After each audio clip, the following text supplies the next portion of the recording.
Hi, welcome to Haven. This is a podcast that's a safe space for curiosity and conversation. I'm your host, Haven, and today I'm curious about how to fight better.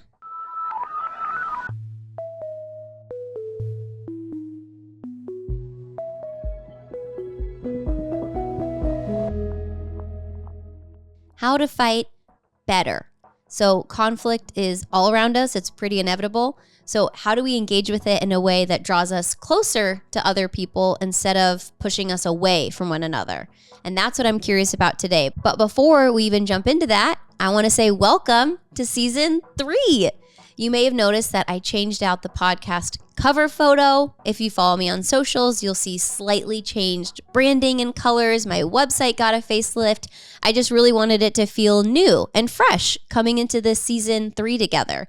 And my best friend, Candace, she was like, how do podcasters decide what season they're going into? Is it like a number of episodes that you hit, or is it a benchmark? And I was like, well, I'm just going off of vibes. It feels time for something new. And so I make the rules. There's not a ton that's difference between season 2 and season 3 other than the look.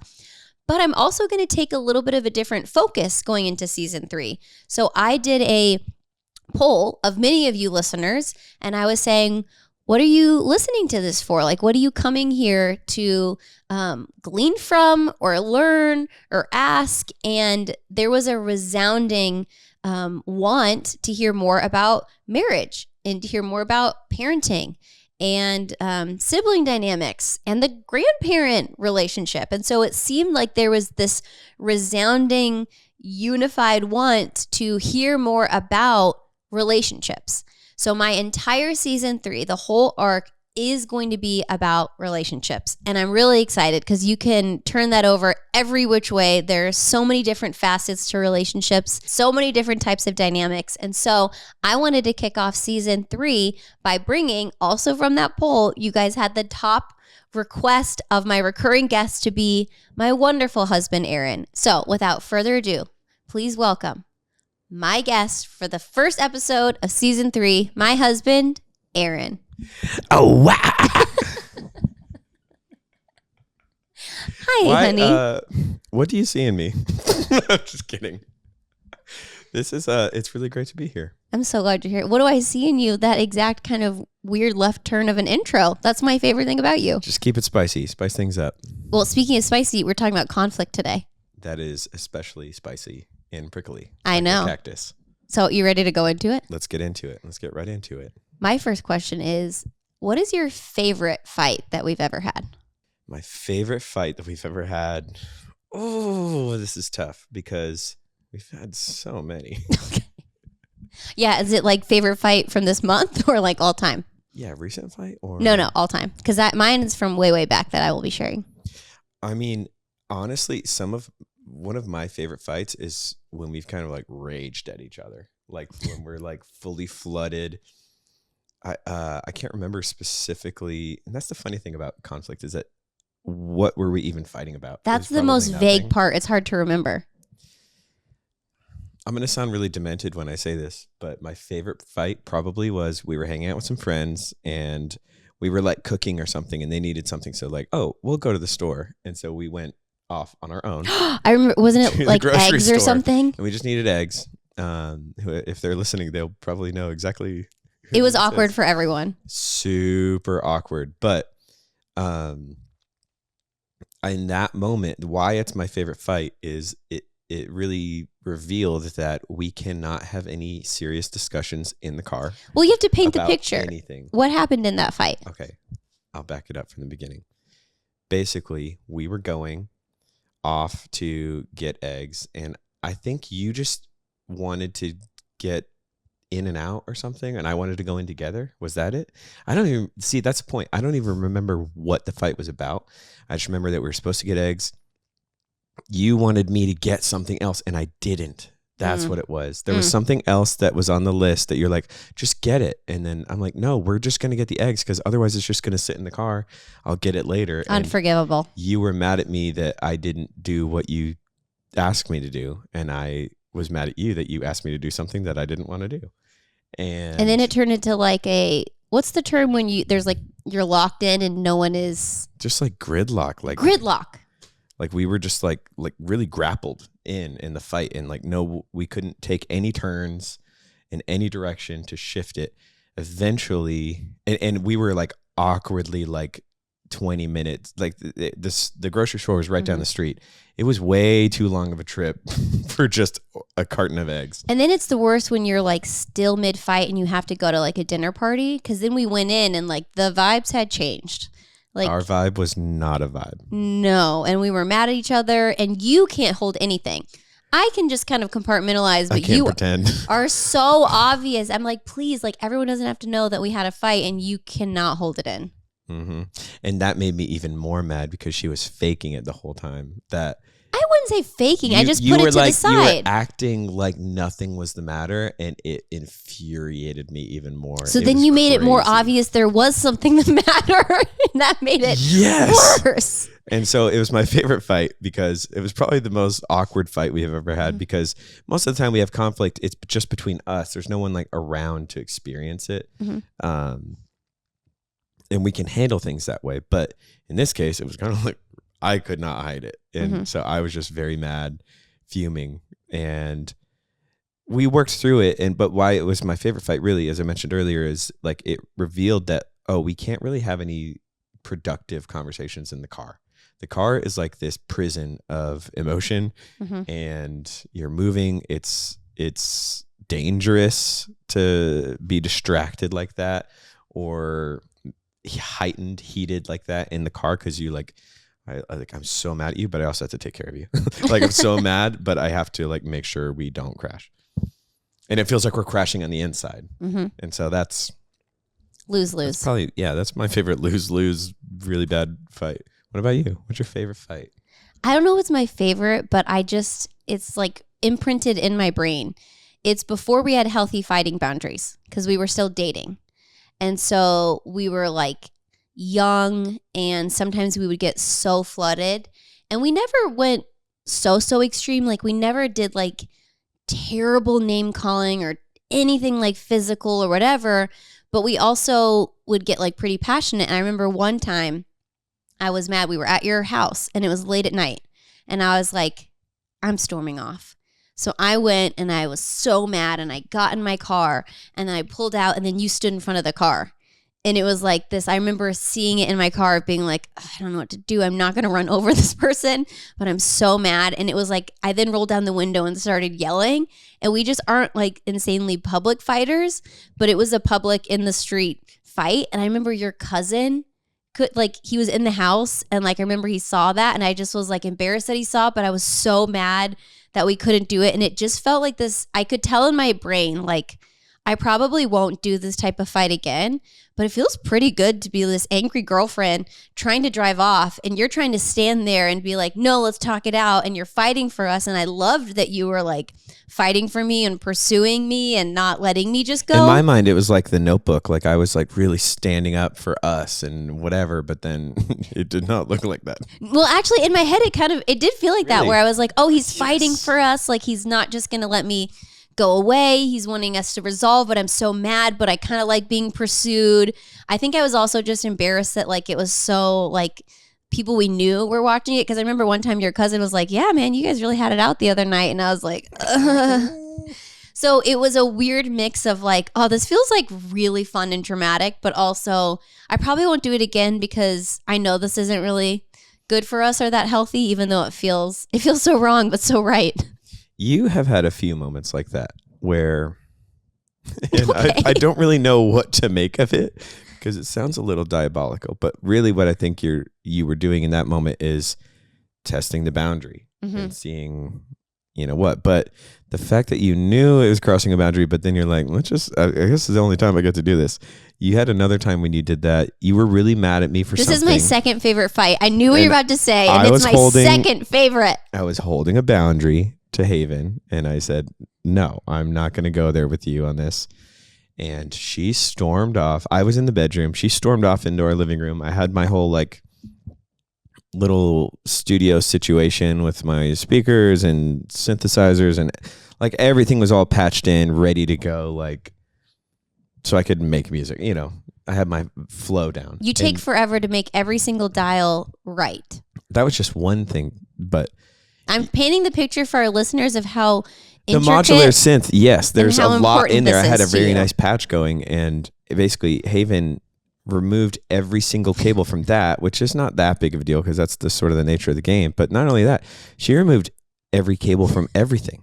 I could just hear like her in the other room, like and unplugging and click, click, click, click. Things are just unplugging. And then I'm kind of counting in my head, like, okay, yeah, she did the synth. That's fine. I can fix that. And then she like started doing everything else, like the power, all of the other lines I had run, all the microphones, like literally everything. Just completely, I could hear the cables dropping on the floor. Mm-hmm. And I was just laughing in my head because like little does she know, I like redoing all that stuff. But it was just so annoying. But when we made up afterward and we're reconciling or repairing, you specifically said like, yeah, I knew I could probably only do this once. I'd get away with it. And I'm like, you're not getting away with it. That was really rude. And you crossed the boundary. I did. And it was another instance of it felt so wrong, but so right. Like it felt so good to do that, even though I knew it was wrong. So how do you resist that? I have one more example of that though. Okay. Do you know what I'm going to say? You know I'm going to ask, how do you resist that temptation? And you're trying to avoid it. One more story. I remember it was when Find My Phone was new and we had that for each other. And this was when it would be helpful, especially because sometimes I would go to bed and accidentally like lock the door and you wouldn't have your keys or whatever reason. So you'd use Find My Phone to like help wake me up. Or it's like if one of our phones are on silent, that's when we would use it. Or obviously if you lost your phone, that's when you use that. Emergencies. Yeah. Not in this case. And I remember for whatever reason, it's usually when you hold hard boundaries with me that I really don't like, that I kind of go a little ballistic. And I was like, he's intentionally not answering my calls because we had a fight. And I think you may have done the like hang up on each other, even though we don't. Like we have that as a boundary of like we don't hang up in anger. Justifications. Okay. I hear it now as I'm saying it, then I'm trying to like lessen what I'm about to say next. And I was so enraged, red in my eyes. And then I was like, he's not answering. He's sending me to silent. He's not doing a text. I felt so out of control. But then in my head, I was like, I know I could do this again. I justify it if I can do this one time, and then I know it's a boundary. He's going to say we're not supposed to do it. But technically, he's never said it's a boundary, even though I know he's not going to like it. And I was like, I'm going to hit Find My Phone over and over and over again and be so obnoxious. He has to talk to me. And so I remember doing that, and it felt really good. It was not one time. There was a whole season where that was your move. I don't think so. And you really had to accept my boundary that's not okay. Because I'd be in a work meeting and then it's no, it was only when we were fighting and you hung up on me. But really, you abused that power. It's like having like the nuclear codes on my phone because it's blowing up. I'm also getting emails every time you push that button. Yeah. It was like, whoa, like taking over my world. And then sometimes I would just turn my phone off.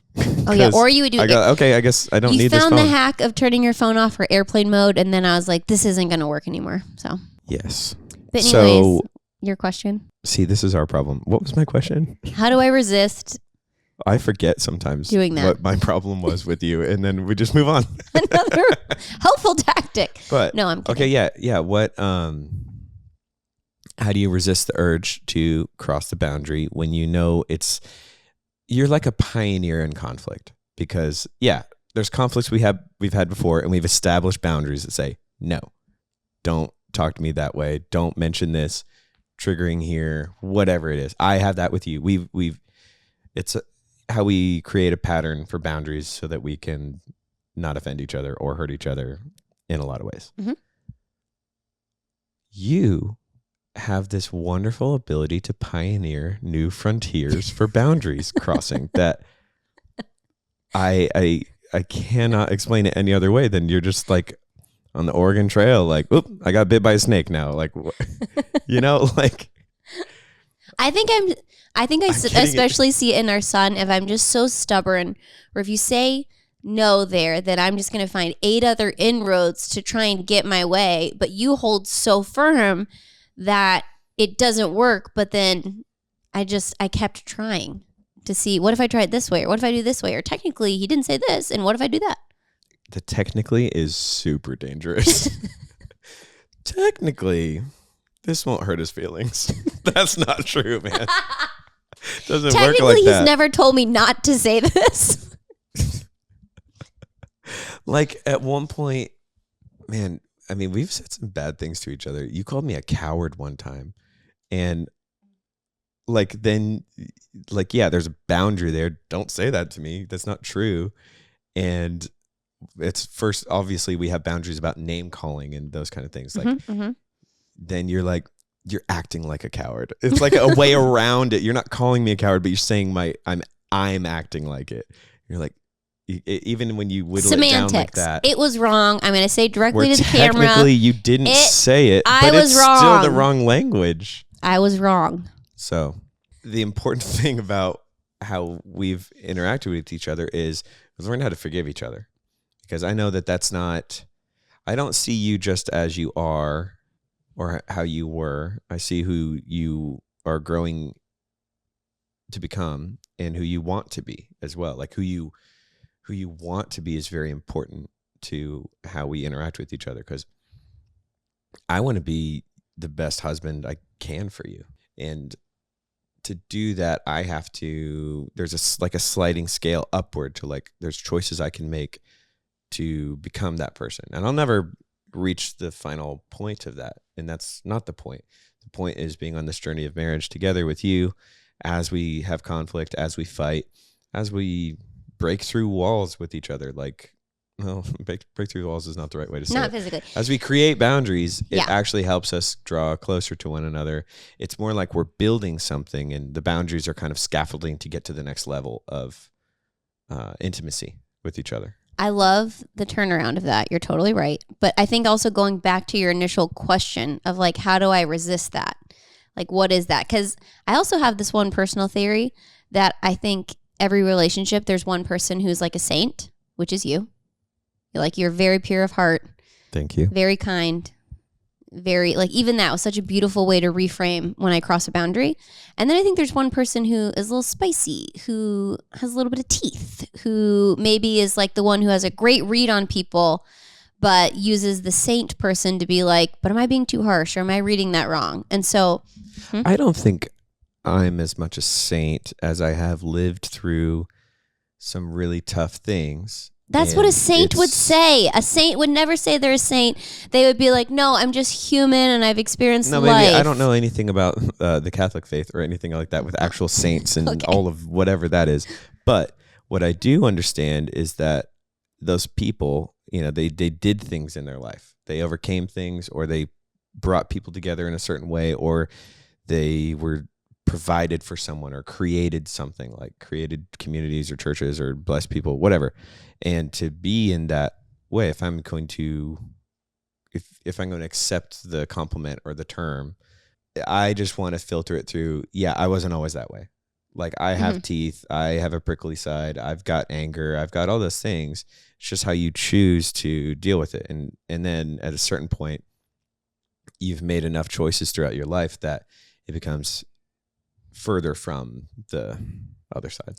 I would agree, though. I do feel like to even get to that kind of form of purity, you typically have a really insane background of suffering, which I know that you do, and that it's a crossroads for people. Either you let that suffering affect you and it's a victim, or you see it as refinement the way that you have. But I think when I see those crossing the boundaries of the stubbornness and how I've tapered that down a lot, I wouldn't say I'm perfect now, but I don't do those insane, tell me I'm wrong. Do I still do that? Still do what? Like the insane beyond boundary crossing, like technicalities. Only if you're mad. Wait, okay. Yikes. We're just getting really raw and vulnerable. Well, no, but really, I haven't done that as frequently. It's tapered down is what I'm trying to say. You're not like, well, you're not perfect. I never am claiming to be. No. But you've got this spunky quality to you. Like you're this firecracker. you are sharp, and I don't want to dull your edge. It's more just, how do you wield it? Where do you put that energy? You do it in work now, basically. You find the way to make the business thrive and go. Like, what's not working, let's move on. Like, let's get things together, get things in shape. And that drive is really, really powerful. You can use that drive when we're in conflict to get your way. And it's not about not being sharp. It's about using that in the right capacity. Like, I don't know anything about like samurais, but I know their swords are really sharp, and they really have to know how to use them. Otherwise they cut their own fingers off or something. It'd be horrible. And you have done a tremendous job of dealing with the temptation of going vicious on people, like in your life, definitely with me, but like even with other people in your life. And I think maybe, obviously we're focusing sort of on the marriage conversation with how to fight with each other, but it does affect how you interact with other people too, I think. Yeah. And I think even just my perspective of it, I'm grateful. Like, just like when I was in the car about to drive off and you were standing there, internally, the little voice in my head was like, oh, I'm so glad he's doing this, even though it's not what I'm saying. When you hold a boundary and stick to it, I do feel safer. Even if in the moment I'm too flooded to say it, I'm like, oh, thank God I have a man who like will stay his ground and not just pacify me or not just roll over. Like, you've actually never been one to just roll over when you firmly believe something. Now, you give a lot of flexibility if it's not a big deal and I can do so much of what I want. But when you really do say like, no, I'm not going to talk right now, or I'm not doing this, or we're not going there, in deep down, I think that's also what's helped me taper it down over time. Is this is an amazing quality that I love about him and that I need in my life. Like, I don't want to just, try and beat it down over time. Just like you don't want to dull my edge, I don't want to do so much that I'm like, that you would ever stop doing that when you really believe something, and that's helped me a lot. Thank you. Softest thank you. Thank you so much. Now a quick pause to hear from my sponsors. Last year I was on the hunt for new bed sheets because our old ones were hanging on by a thread. So I asked my dad if he had any recommendations, and he was saying that he loved Cozy Earth's new bamboo sheets, and he offered to gift us some. Those came in the mail, and we have never looked back. They are the only sheets we've ever bought since, and they're crafted 100% from premium viscose from bamboo, making it the softest, most breathable bedding you'll own. They also have PJs that are so soft, breathable, and great for all seasons. I put them on the second that I get home, as they're comfy enough to read a book or devotional in, but they're also stylish enough where if we have the neighborhood kids come over, I don't feel like I have to change. Cozy Earth's goal is to transform your space into an elevated haven where serenity and renewal intertwine effortlessly, which not only fits into my actual name, but it's also what I hope and pray my home can be, not only for myself, but my husband, kids, and whoever we bring into our sacred space with us. You can visit cozyearth.com/staytrue and use my exclusive 40% off code HAVEN. If you get a post-purchase survey, say that you heard about Cozy Earth from the Haven podcast. Create your own sanctuary with Cozy Earth. I'm sitting here on the set of something I'm really excited to bring to you guys, which is the relational e-course called Pillow Talk. I filmed it with my husband, Aaron, and our actual marriage counselor, Dr. Jonathan Cude. And we cover a variety of different topics with this e-course. It's coming out soon, so if you want to be in the know and up to date on when it's released, go to havenpod.com. You can see the little pillow icon on there. Put your email in, and we'll give you a heads up of when it's coming out. Okay, back to the episode.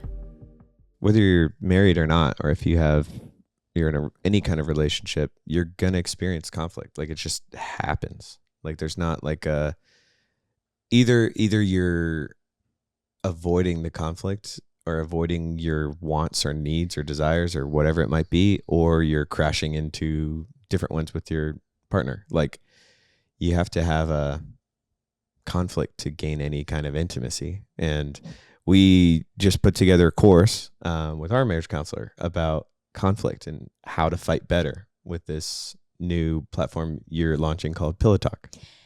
we are launching. We're doing it together. We're doing it together. Pillow talk. You can't talk to yourself. We came up with it because, one, we've been going to our marriage counselor since even before we were married, just because we value so much an outside perspective on like helping us see ourselves. Because especially, you're right, like in conflict, you don't want to just roll over and not be yourself, but also yourself needs work. You know, what can you do if I want to show up as myself and I want to get better? And a counselor has helped us with that. And we were like, you know, we didn't see a ton of healthy conflict growing up. So that's why also we had to really relearn and refine and even just like recognize in ourselves of what's working and not working. But we thought, you know, a lot of our friends haven't seen tons of healthy conflict growing up, or maybe they're not going to a counselor. And we love, his name is Dr. Jonathan Cude. We brought him in because we were like, you know, we could obviously share about our own experiences and the tools we've taught, but like, why don't we bring in the person who literally taught us the specific handles and tools and walked us through it, because it's been invaluable. I make it a testament of, I love our marriage because of the work that we've done and because we're willing to have a conflict. We're willing to repair. We're willing to forgive and have grace for one another. And so we wanted to do a course because we called it Pillow Talk, because some of our best conversations happen at night in bed when everything's quiet and it's just that vulnerable space with you and your partner and you're sharing things. And so How to Fight Better is the first course. We have another one already locked and loaded that we're going to release later. There's going to be a variety of different topics.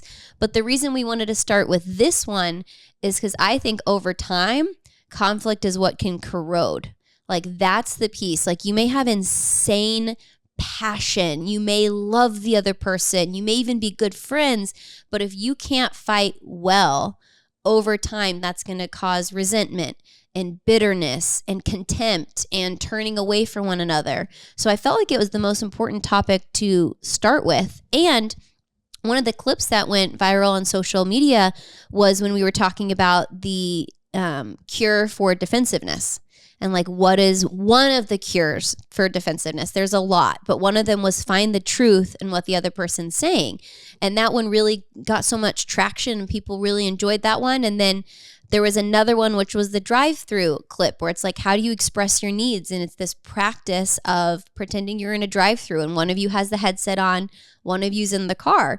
Because the danger is someone is in the car saying what they need, and instead of wearing the headset and repeating it back to the other person, that person climbs in the car too and says what they need. And then there's no one there to take the order. So those little pieces really took off. I feel like there's a big need for those kind of, well, what's a practical tip? What's a practical takeaway of how to do this? And so what I thought would be cool is for maybe the rest of the episode, we could break down one of the modules from How to Fight Better, talking similarly about the criticism and defensiveness cycle. How to Fight Better is such like a funny title for it, because you think it's going to be, oh yeah, this is how I'm going to win more fights.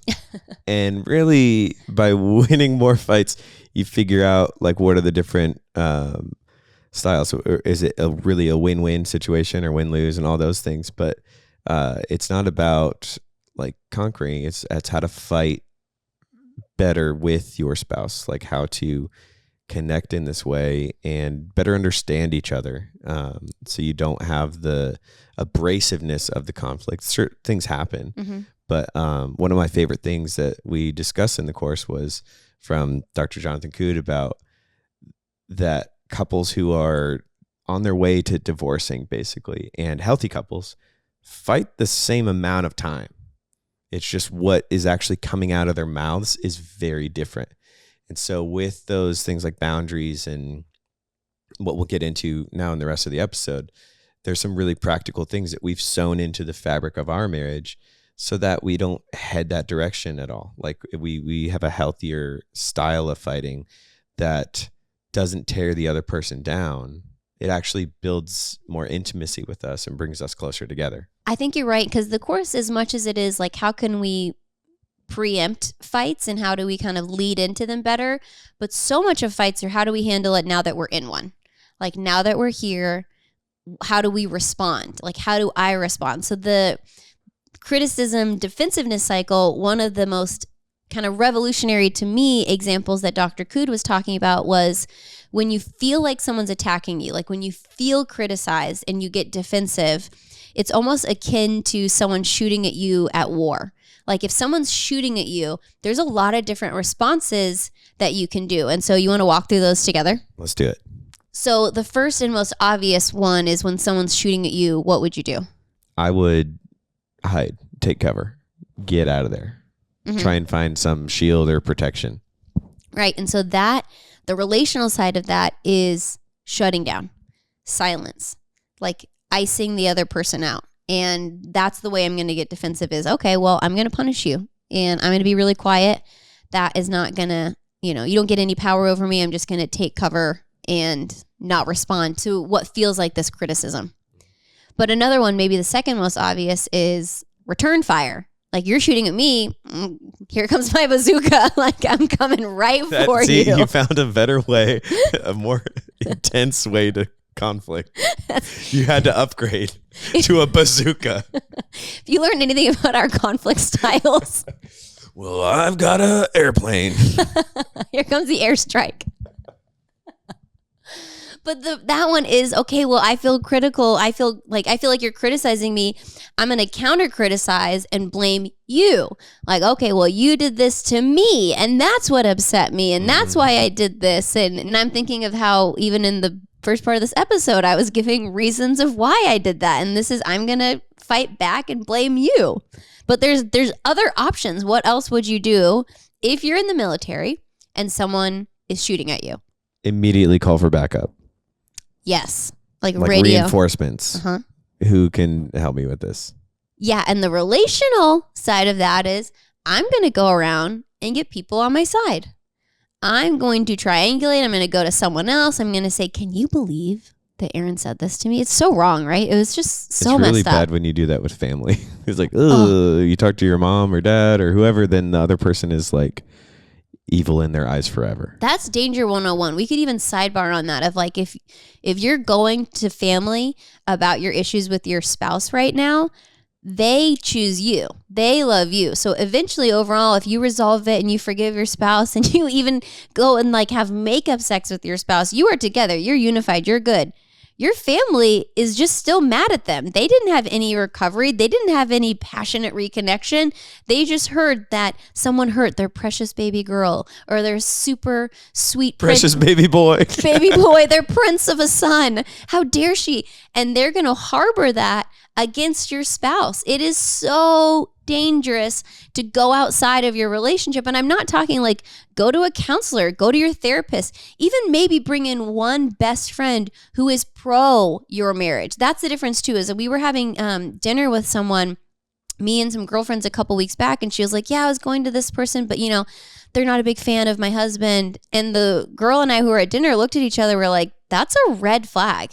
If you're going to someone to complain or work through an issue with your spouse and they are not pro your relationship, pro your spouse, the biggest cheerleader of you guys reconciling, coming together, that's such a problem. Like you need to go to someone to not just echo chamber your frustrations, but to listen, to be a safe place, but to add sound reasoning. I was on a girls trip and I was talking, we've got some girlfriends that we get together every year. And one of them was talking about the story of her friend who was so upset about, her husband or something. And she called her and she's like, I think like I'm done. I'm going to leave. And her friend on the phone was like, no, you're not. You're not going to leave. You're in this. Let's talk about it, and talked her off the ledge. Like those are the kind of relationships. It's not calling for backup and being like, let's all shoot at this guy or let's all see this person as the enemy. You do need some trusted, safe, oftentimes professional way about it is the best way. Like to have a counselor that's not calling for backup. I mean, it is defensive. Like we've had fights sometimes. You're like, we've got to do a session. Like let's talk about this in a counseling session because I can't talk about it right now. Mm-hmm. And it is defensive, but that defensiveness isn't wrong. It's just identifying what's happening. Because if you feel attacked, that's one of the ways that you would react. But another way that people will respond if you're being shot at is retreat. Like I'm just gonna retreat back. Like fully pull out. Like a slow withdrawal emotionally from my partner. Yeah. Like I'm just gonna check out. I'm just gonna stop wanting things. I'm going to stop being vulnerable with you. I'm just going to do this slow pull back from our relationship, which is pretty sad. That's a very sad one. Yeah, I know. Yeah, I think when you can't handle it, or there's not that clear communication, that's sometimes what happens with people. Mm-hmm. They would just retreat or pull back. I guess I won't do this anymore. Like that, those kind of thoughts come in. Like, I guess, maybe I won't come home early tonight, like I was going to, or maybe I'll just stay at work and, then I'll just come in for dinner or something. Like, there's weird ways that people retreat or withdraw. It's important to identify these patterns of defensiveness. So, oh, this person's being defensive. It's obvious when someone's attacking you or you feel attacked, whatever one is true in that. Like, if you just feel like I'm being bombarded right now, maybe for the other person to notice, oh, they're retreating. Oh, they're taking cover, or they're, this is the metaphors, but it's important for me to see you get defensive and recognize that you're being defensive. It's like, oh, she's not just shutting me down. She's actually just feeling defensive for whatever reason.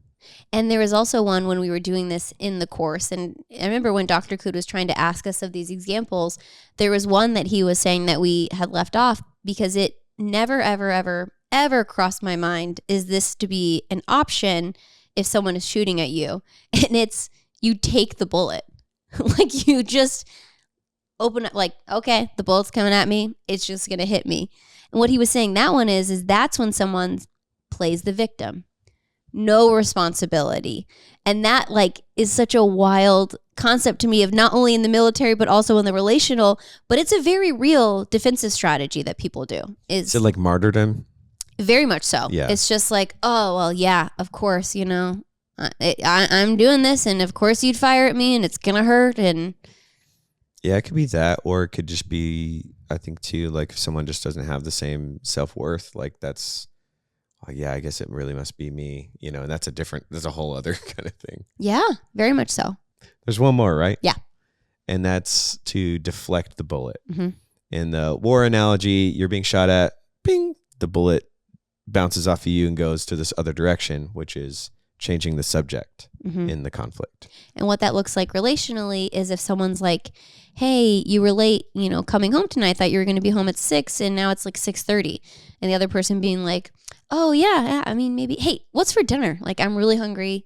What's for dinner? And then just completely like sidestepping it and switching the subject and changing it entirely. I really love your glasses, by the way. Oh, thank you. Has anyone on the pod seen them yet? I actually have never worn glasses on the pod. I don't think my listeners know. Whoa. I'm supposed to wear glasses all the time, and I only wear them weekdays during the whole day on the weekdays and take breaks on the weekends. And my eye doctor, she was saying as long as you wear them more often than you don't, that's important. And then when she upped my prescription, she was like, nope, now you're supposed to wear them like all the time. She was like, your eyes are overstraining, they're getting tired. She's like, it's really important that you now, like, you can't just do the weekdays. Like, you got to wear them more often. So you look very cute in them. Thank you. Wait, you just changed the subject. Oh, shoot. Was that like a part of this, or were you just actually saying that? No, I just wanted to get it in there because I just noticed it. Okay. Oh, thank you, sweetheart. But please continue. Okay. Back on topic. There's actually, we did all of the military examples, but there's two more that really don't have any type of military metaphor that people use to be deflective that I find really, really interesting, because one of them is a way to deflect criticism is to tell the truth, which sounds kind of weird, right? Yeah. How does that work? Like, I'm late, and you say, yeah, I'm late. Well, it would be a criticism. So someone saying, like, you're always late. What you would say is, no, I was on time yesterday. Like, when we met for breakfast, I was definitely on time. Oh, you're telling a truth. That is the truth. And it's countering the you're always late by showing a truthful time when I wasn't late. But really, that's still being defensive. Yeah, it's not owning that you're late right now. And those are like reasonable explanations of when I did something sometime. Yeah, maybe it's telling like a version of the truth, right? Like, you're not really owning up to the moment or the criticism of whatever's Mm-hmm. coming at you, you're kind of feeling like you can invalidate that by proving otherwise, right? Well, it's a good time to also kind of parlay into what are the cures? Parlay. Pirates of the Caribbean. I've been listening to the soundtrack so much because the kids want to The soundtrack. yeah, because the kids want to make this imaginary pirate ship. So we have and I always think of parlay from the first movie. That's amazing. Shout out Orlando Bloom, ma'am. That was your heyday. Shout out Davy Jones, man.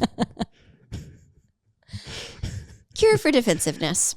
One of them is the example is you're always late. So what do you do with all of this defensiveness? Is there any way to get through it? Is there a cure for it? I started the episode saying there's a cure for it. I'm just trying to parlay with you. Okay. Good opener.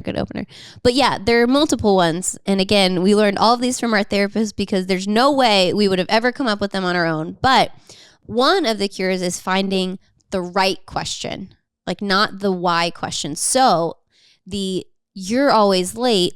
What is the right question that they're really asking? Like, what is the question there and what is the right question there? Instead of being defensive, if I can at all try and think, what are they asking me? And a simple asking is, will you be on time next time? When someone says you're always late, that translates to, will you be on time in the future? that's what they want. That's what they want. They can't say it in that. So again, the course is trying to get the person to not say you're always late, but instead say, I need you to be on time next time. That's what I want. But if you're already in this cycle and someone is criticizing you saying that, and you can only handle really your side of the fence, you have to then pull aside and say, what is the right question? Not the why. Like, not why are you always late? Not why are you late today? The right one is, will you be on time in the future? So it's really hard to do that when someone is saying you are always late. You're always doing this, whatever it might be. Late is a good one because that one kind of affects a lot of people. But when you're being accused like that, it's easy to become defensive. Mm-hmm. And more of the things that we talk about in the course are about ways you can complain well and all of that. But the tough thing is to see not the why question. I'm still having a hard time even with this example, like, because it's so... But another thing, it's hard to see through the defensiveness sometimes. But another thing too, another cure though, is finding the truth in what they're saying. Even if it's only the 5%, like you may not agree that you're always late. The truth that you can say is, you're right, I was late today. That is the universal truth of what they're saying that you can agree with. You don't have to agree with everything else. You don't go to your entire past and say, I was not late at this point, or the other example. Yeah. Like, you refocus the conversation to the present moment. Correct. Like, you're right. I am late now. Mm-hmm. Like, I was late today. And then where do you go from there? And then you say, like, I'm trying to identify what you need from me. It sounds like what you need from me is for me to be on time next time we see each other. You know what's tough about all this for me growing up? I never liked showing my work, like on homework or any of that, and it got me in so much trouble because I got the answer, but like, yeah, they're wanting me to show the work, and this is showing the work. Totally, like, it's showing, and the work is such like a overused like term, but barf. Like, sorry. Oh my gosh. I listen to too many barf. I listen to too many podcasts that are like, do the work. I've been doing the work. Hey, are you doing the work? It's just annoying. I'm just appreciating your reaction to that. It's very like, I don't know, like Nickelodeon splat. 90s Nickelodeon splat vibe. I derailed you. Wow, that never happens. Yeah, usually it's the other way usually around. the other way around. Showing your work, you do the work. Yeah, I never liked like writing it all out, but this it's very methodical. Mm-hmm. Like, to consider the conflict in this way, You have layers to it. And when you're beginning, the layers can be really, really messy. It can be really hard to sift through, like, where's this coming from, you know? But I think as you work through it and if you can identify the stages in your conflict, like, oh, I'm getting defensive, or she's being defensive, or whatever it might be, it really allows you to find the entry point to not end the conflict, but to do it better. Like, okay, what if we skipped all the parts where we get defensive and we just talk about, I need this? You know, that would save so much conflict. So much conflict. It doesn't avoid the conflict, because the conflict happens because of whatever tension or things are conflicting in life. Sometimes it's just time or whatever it might be. As this example we've been talking about, you're late, you're always late. But it's important to be able to identify those stages of the conflict so you can effectively turn it around and turn toward each other again. I have a fun idea that will be actually fun for me, but I don't know if you'll like it. All right, let's fight. No. How about we do, since you're having issues even figuring out the difference of the right question, why question, what if we do some like pop quiz examples? I'll say something that's critical and you tell me what you feel like the right underlying question is. Got it. And show your work. The work. Okay. Okay. The first one. The critical line is, this cabinet is still broken and you never follow through with what you say you're going to do. What's the right question? Will you fix the cabinet? Yes. Score. It's literally that. It's not, why didn't you fix the cabinet? It's not the reason. It's not like, oh, I don't have this part. It's waiting on this. It's, will you fix the cabinet and complete it? So when it's lobbed in with all those things, there's a why. The why doesn't matter. Not in this context. Why is great for a lot of things, but in the conflict, maybe why didn't you do it isn't the thing to focus on. No, not in the heat of the moment. Maybe later on, but in the heat of the moment, that's not going to help. And also, if I'm the one who's being critical, instead of just lobbing over this generic and saying that, what I should say is, hey, hun, will you fix the cabinet before my parents come over for dinner this Friday?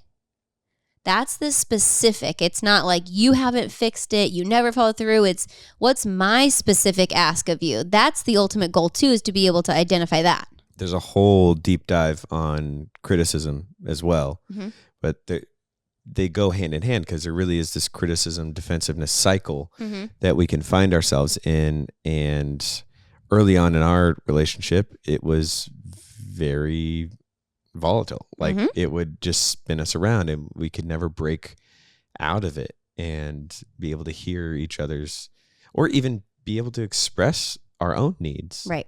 Each other's needs or our needs. And now that we've begun to work through that, you know, we still find ourselves in that cycle again. It's like, oh, here's the way out. You want to do another one? Practice? Yes, please. Okay.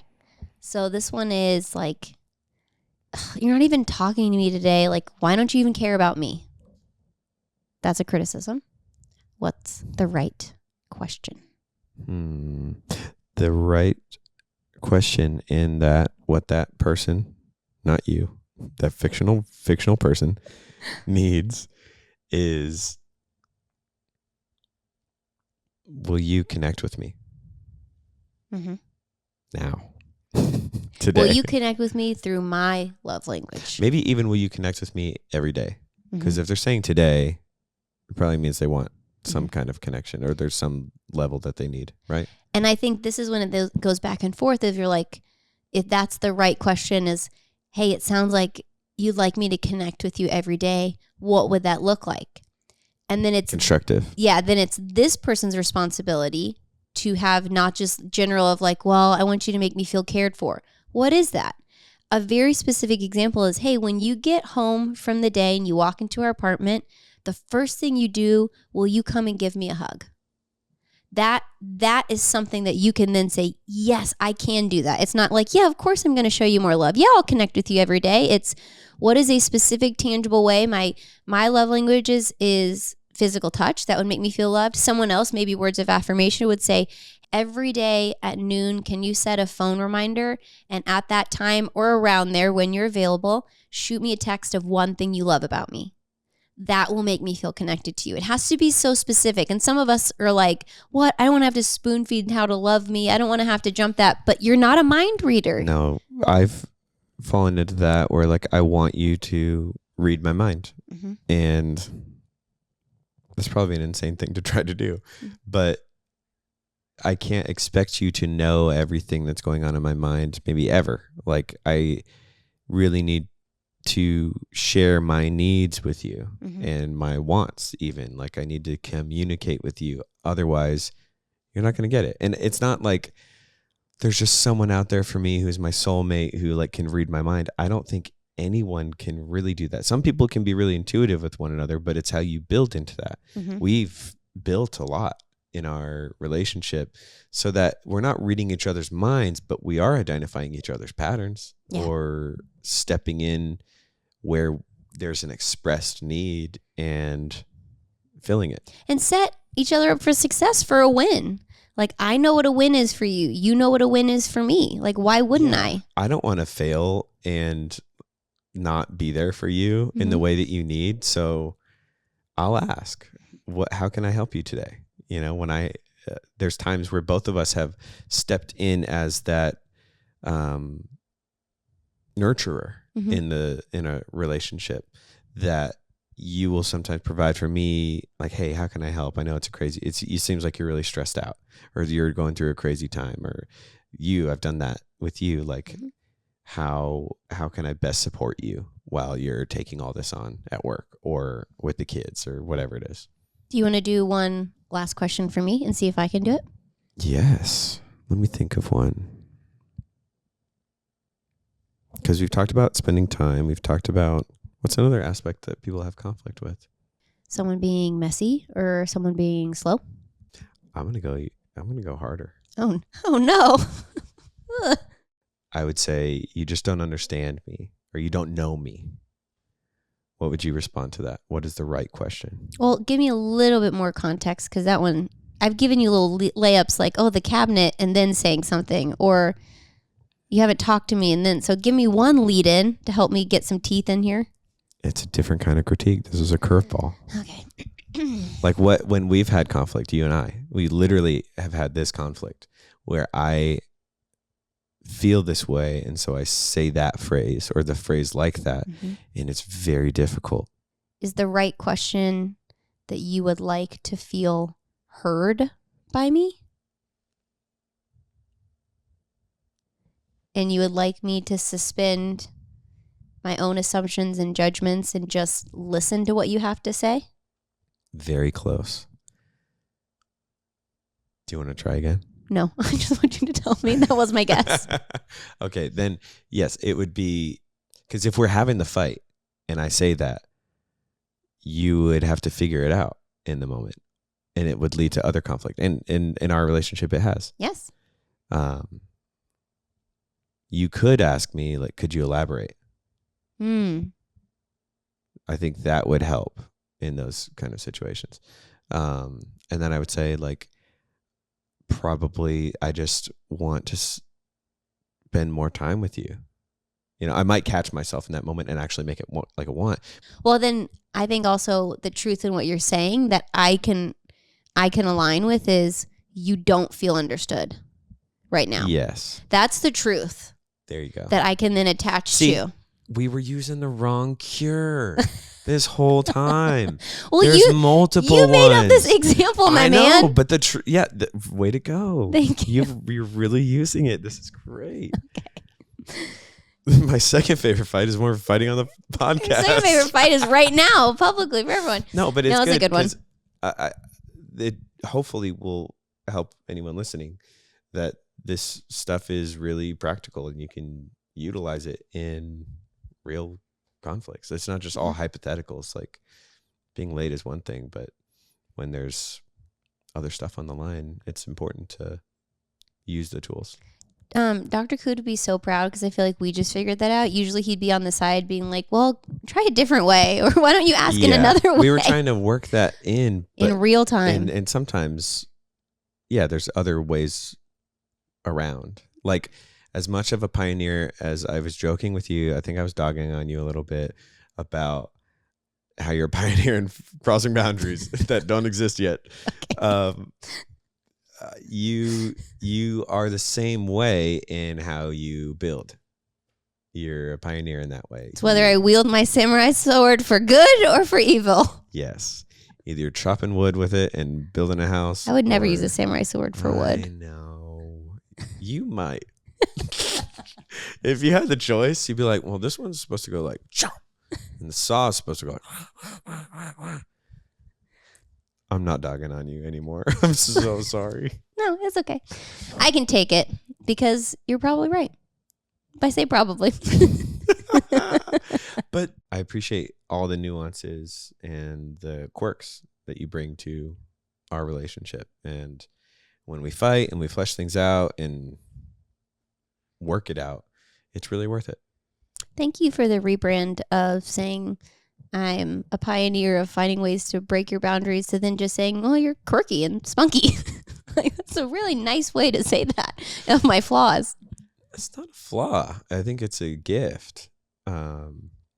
It's like someone gifted me a cactus, and it's a little prickly, so I won't touch it there, but I will hold it and nurture it, make sure it gets a little bit of water, We often refer to like our conflict as like, oh, it's just a little prickly right now. We do. We'll say that word. Feeling like cactus is a good image for, I don't know. Me? No, us. I get very prickly. Yeah, you do, man. Yeah.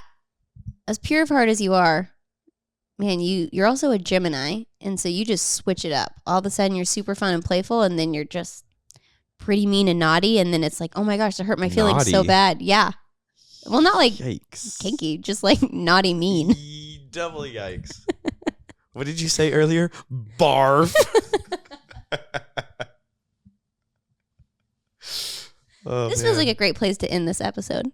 I agree. Sometimes you just need to take a break. And it's good to have space. Oh my gosh. I thought this was a great episode, personally. I personally believe that this was a great episode. Okay. Well, that's season 3, baby.